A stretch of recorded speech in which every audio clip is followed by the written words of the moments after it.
Hello there everybody, Sam Strains here, welcome back to the Railway and welcome back to another review, this time of a Bachmann diesel.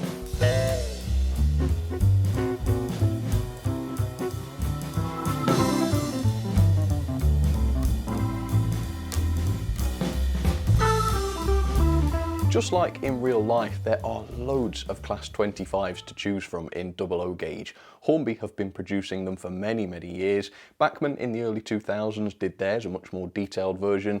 More recently, Helgen have announced an all-new Class 25 with the subclass 3, I believe. And also quite recently, Bachmann have announced a brand new Class 25 with the /1 and /2 subclasses. Interestingly, those, to say they're Bachmann, are set to be reasonably inexpensive. I think the price from Rails is going to be £127 something, which to me doesn't sound too bad. If you're interested, I've got an affiliate link down in the description. But it's not the brand new Bachmann Class 25 I want to talk about today. I thought it would be quite nice to take a look at the existing one, see what it's like, see what it does well, see maybe what it doesn't do so well, and try to think about how the new one might improve upon it. So the one I've got is this one. Now my particular version is a Class 25/1, so it's, I believe, the second batch. I'll talk more about the history in just a second. Mine was produced in 2003, so it's not yet 20 years old, but still reasonably old. As you can see, this only cost me £57.75, which is of course one of the big advantages of buying older stock. You can get them really inexpensively, and also mine is DCC ready as well. It must be one of the first DCC ready locos, actually, thinking about it. If 2003, that's more or less right at the start of the DCC ready craze. Either way, this should be interesting. I haven't reviewed this before. I'm looking forward to finding out what this one is like. Obviously, my reviews specialise in the price, the quality, the performance, the, I suppose, build quality as well. But there could well be some inaccuracies in these older Class 25 models that I'm not even aware of. So if you know of any inaccuracies, please let me know down in the comments. For now, though, let's get this out. Let's find out what this one is like and try to think about how a new Class 25 from Bachmann could improve on it. Okay, let's do it. So I actually bought this one at a train fair quite some years ago, and then perhaps about a year ago I realised that I'd never reviewed this one. So what I did was I put it back in its box and put it away. And like I say, that was about a year ago, so that when I did actually come to review it, I would hopefully have forgotten mostly what this was like. So I haven't seen this model for about a year, and in my true form, I've forgotten really what this one is like, so this should be very interesting. You can see though that this is from the blue ribboned Bachmann range, which I think means that this was top of the line back in the day, so I don't know, we'll see about that. We'll see whether that seems true today. Let me show you the end of the box then, so you can see the product code of mine. Mine's 32-325. It's a Class 25/1 Bobo diesel D5211, and mine is in green. And as you can tell by the front of the box, mine shows a BR blue one, which is a little bit confusing. Yeah, the Bachmann boxes of days gone by always used to have the wrong photos on. I don't know why they couldn't get photos of every version, I'm not too sure, but either way, it's better these days, isn't it, that you can see the actual model. Right, let's get this out then and see exactly what this is like. I can't believe I literally can't remember anything about this one. I remember that the mechanism was quite modern because I serviced it. Besides that, I can't really remember. So we have this. There's a little photo for you there, looking pretty nice. And on the back, yep, we have a nice line drawing there as well as a brief history. So I'll try and keep that in shot nicely for you so you can pause it and read it if you want to. And crikey, wow, look at this thing. This actually looks reasonably modern, doesn't it? I mean, the old packaging sort of throws you off a bit, doesn't it? But it actually looks really decent. Fantastic. Right, I'm looking forward to this now. It looks, like I say, it looks modern. You wouldn't know that it was 20 odd years old. It's quite impressive. Anyway, here we have the exploded diagram, and this is quite good actually because it shows you how the whole thing is arranged. So we've got this massive beefy motor with two huge flywheels on it. That's a modern feature. You can see we do have a DCC socket on there, which is great. And then you can also see that both bogies are driven, so there must be a drive shaft going to both of those.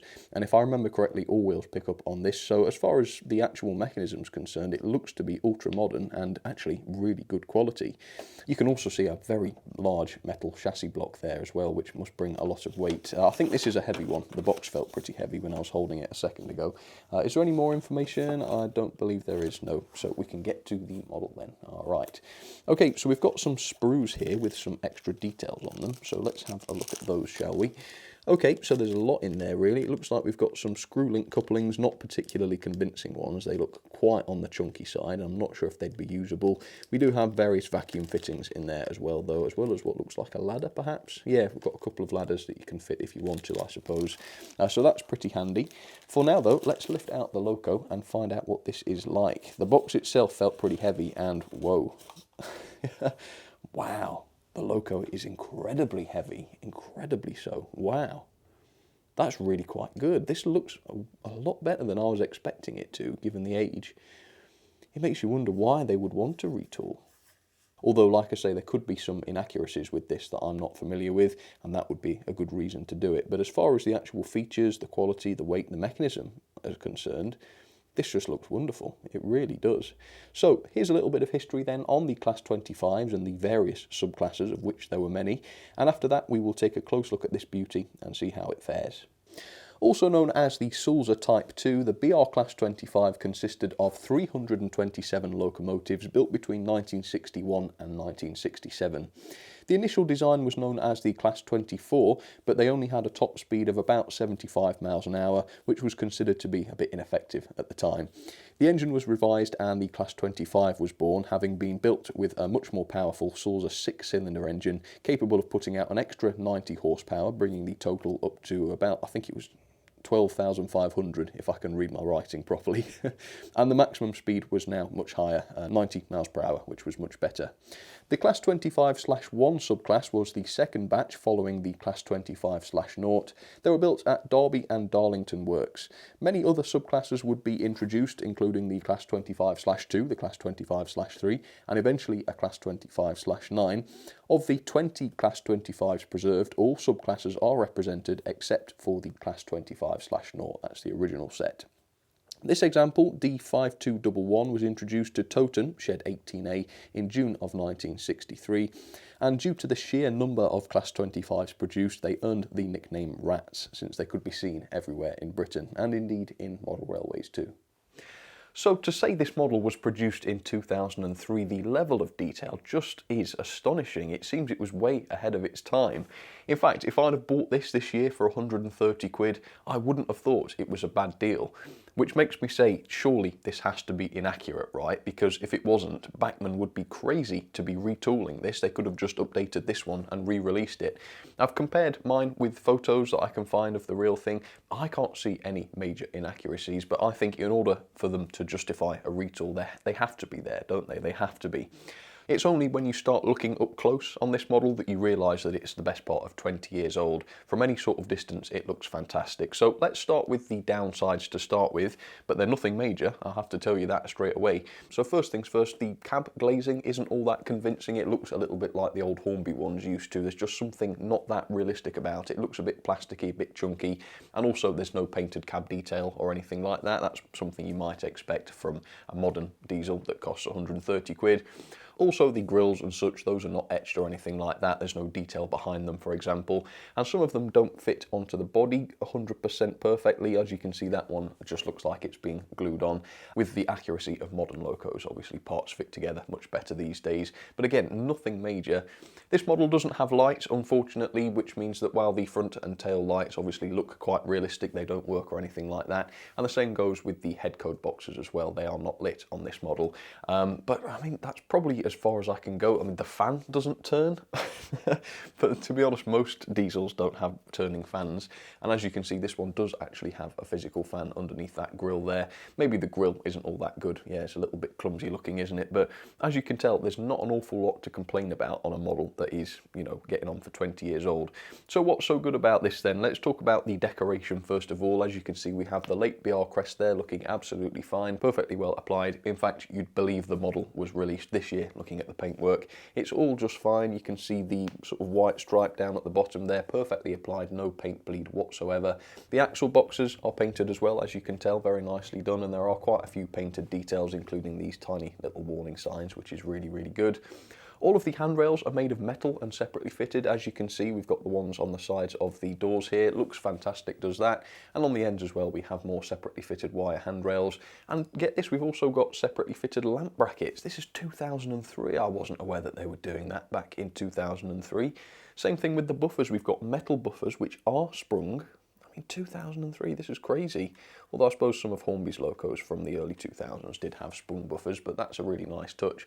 Otherwise, the buffer beams are quite basic, but obviously a lot of those different parts were supplied so that you can fit them if you wanted to. The bogies are nicely detailed as well. I've already talked about the fact that the axle boxes are picked out, but you've also got a lot of moulded detail there, as well as separately fitted details such as ladders. Really quite impressive. The other cab is worth looking at because this model came with not one but two painted figures inside. I don't even know if the latest Bachmann release of the 25 is going to have those, so maybe this has got something that the new one doesn't. I could be wrong though, maybe I'm wrong. And you can also see separately fitted windscreen wipers. Those are not just moulded on, they are separately fitted. I've not mentioned the weight either. This weighs in at 466 grams, which is incredibly heavy, even by modern standards. In fact, that's 40 grams more than the Dapol Class 73 was, even though the Class 73 was a larger model. It's just really good. We've got NEM couplings, as you can see, which are nicely sprung. So we've got the same couplings 20 years ago that we had today. A lot of Hornby's locos didn't have NEM couplings in 2003, that's for sure. Yeah, I'm just really impressed with this. It's got a degree of finesse, hasn't it? I mean, besides the grills and the glazed windows, there's not a lot you can really complain about. And at the second-hand prices, I mean, I paid less than £60 for this. It is just phenomenal. Now, is the new Bachmann Class 25 going to be better than this? Yeah, of course. They have a lot more finesse these days. Who knows? It might have many more impressive features. It might have the working fan. No doubt it's going to have directional lights. That's something that this model doesn't. But the basics are there, aren't they? The basics are spot on and they look wonderful. And the mechanism, I've got to tell you, is just as good. Sometimes with Bachmann steamers, the mechanisms aren't that great, but quite consistently, Bachmann's diesels are really, really good where the mechanism's concerned. And this one is as well, because like I say, I've serviced this before. So let's get it down onto the track and give that a test. Okay, so there she is then, the Bachmann Class 25/1 down onto the track, ready for the first test. You might already have this impression from earlier, from when we looked at the instructions, but the mechanism inside this loco is absolutely top-notch. It's phenomenally good. So first things first, it's got a big juicy motor. I'm not sure whether it's 3 or 5 pole. I wasn't able to find any info on that, but provided it runs well, we won't have anything to complain about there. As we did see on the instructions, mounted to it are 2 absolutely huge flywheels, and you won't believe how smooth this runs as a result. The drive mechanism is actually very similar to the likes of what Helgen produced today, where you have the base clipped on. Obviously it's not quite so convoluted as Helgen's. These do clip off. It's a bit of a shame they don't use screws. And as you can see, the quality is a bit better than the likes of Helgen too, because we do actually have bearings on the axles, which is a really good quality feature. We also have every single wheel picking up, which is incredibly good. Okay, so let's give this a test then. As I've already mentioned, we don't have any lights on this loco, which is a bit of a shame, but that's, as far as I can see, the only downside really. So let's get this going forwards and give it its first crawl test, although I have run this before. You might have even seen it in a video. Okay, turning it up. Oh, I think we've got some movement, and just look at that. Now, the torque required to do that, given the size of those 2 flywheels on the motor, is astonishing. What an amazing slow speed that is. It's probably the best runner I've ever seen. Listen to that. Can you hear it? No? That's because it's silent. It runs beautifully silently. And watch what happens when I cut the power. What I'm going to do is I'll set it to 50% speed. I'll get it running through the shot, and I will cut the power, and just watch this. Watch how smoothly it stops. Okay, cutting now. It's like it's on DCC. It just decelerates so gently. The performance is absolutely wonderful. I can't fault it, honestly. It shocked and surprised me how good this is. And it's really powerful as well. I measured 0.64 newtons, which should be enough for this thing to haul 37 coaches on straight and level track. That in itself is pretty phenomenal. And for that, I've set up a huge rake of coaches. Well, it's not quite that huge, but it's 10 coaches, so that should be quite a lot, particularly because my layout has a bit of an incline on it. So let's go and meet the coaches. Let's see if the couplings are at the right height. I believe they are. And see if it can manage 10 coaches up Gordon's Hill. Wow, so impressive. I tell you what, Bachmann will be onto a winner for £127 if their latest release runs even close to as nicely as this one. Okay, here we go. Look at that. Ooh, bit more power. Look at that. It's so realistic the way it slightly struggles. Of course, if you turn it right up, it just takes off, no problem at all. But at the slow speeds, it's quite nice to do that. And as you can see, it accelerated all of those coaches, which are old Lima ones with lots of drag, no problem whatsoever. So I'm running some Bobos today. On the middle line I have the Class 25 from Hornby. So this is the same class but a different model. It's a much older model. Nowhere near as powerful, of course. It's only got one driven bogie and it has to use traction tyres because it's pretty light. But I think it was a reasonably impressive model when it was first released. And as you can see, it still works well. And then on the inside line, not a Class 21, but a class, I think it's either a 23 or a 29. I think they're one and the same. And the 29, is that a rebuild of the 23s or vice versa? Either way, it's one or the other. Much more modern, but it must be said, not such a nice runner. The Bachmann 25 is just phenomenal. I keep using that dull word, sorry. Can't think of any better word, to be honest. It's incredible. In fact, let me know in the poll, have you ever seen a Bachmann Loco run better than this one? I haven't. They don't make them like this anymore, do they? Incredible. Look at this. No fuss at all. It's barely even slowing down. Incredible. Not only has it managed it, but it's managed it without breaking a sweat. I just didn't realise how good a runner this was. I obviously just didn't look carefully enough before. It's blown me away. So don't forget to let me know which other Bobos you can spot in the comments, and there is an odd one out if you fancy trying to spot that. I love Bobos. Beautiful things.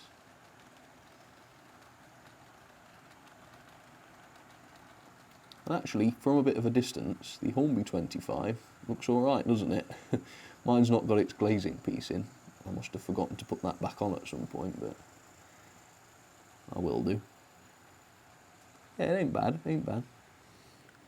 And perhaps I ought to put these big trains together a bit more often, because they're quite nice to see, aren't they? Big old raker coaches.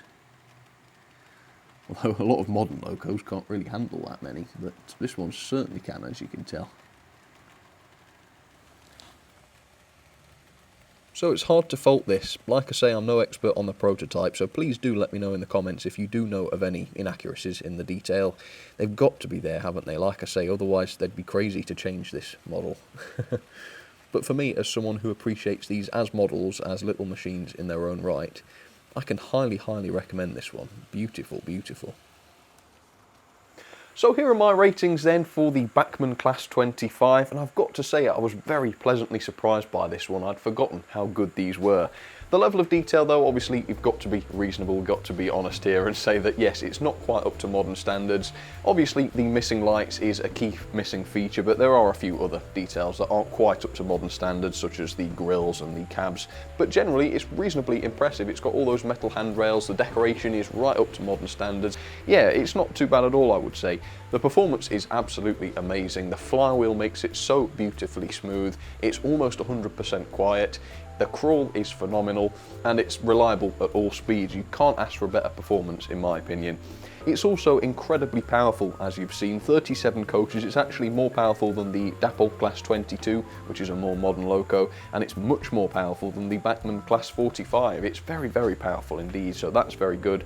The mechanism generally is really good as well. We've got a really good quality motor. It has to be, doesn't it, in order to run so smoothly.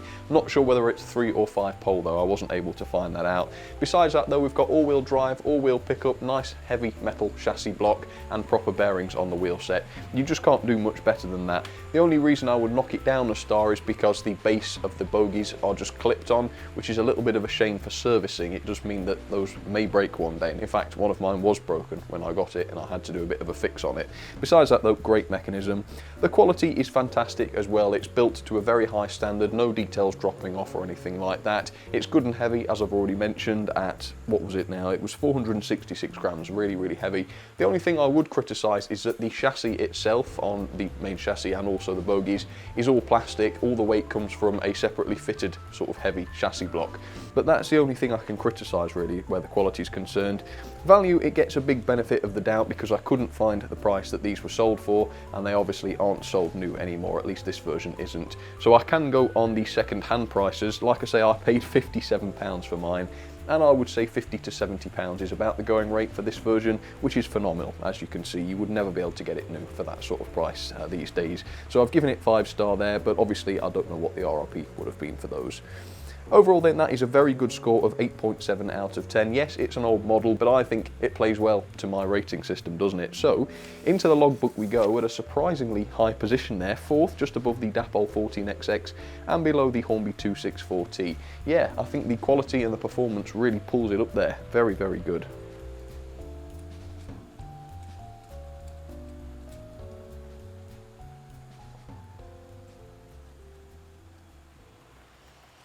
Yeah, I don't know about you guys, but the pleasure I get out of just a top-notch runner is immeasurable. In some ways it doesn't matter what the loco is, steam, diesel, old or new. If a loco runs well, it's hard to know what else you can ask for really, you know. But being that this one's got a reasonable amount of detail as well, makes it one of the best models you can get, in my opinion. I don't know, it feels like I'm saying the wrong thing. How can that be true of a model that's reasonably old? So yeah, let me know in the comments if you think I'm exaggerating, but yeah, it feels like the right thing to say. It's had that effect on me, so take it or leave it. That's what I think. Love it. So I knew this one had a good mechanism, I remembered that, but I had no idea that this would have been such a positive result. So I happen to really enjoy rediscovering this loco, and I hope you did as well.